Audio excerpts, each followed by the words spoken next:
এটা হলো সবজি, এটা হলো পাতলা ডাল, এটা হলো পোয়া মাছ ভুনা করে নিয়েছি। সপ্তম রোজা শেয়ারে খাবো আমরা, তার জন্য আজকে রান্না করছি। এখানে মুরগির মাংস আলু দিয়ে মাখা মাখা রান্না করে নিয়েছি।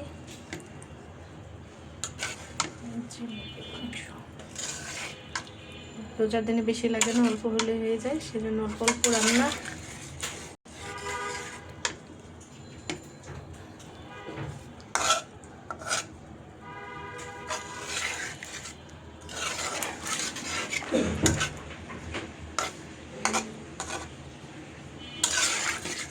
আমি জিরা টাইলে মানে গুঁড়া উপরে দিয়ে দিছি, তো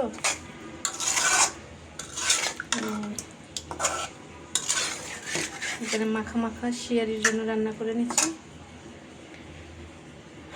এই তো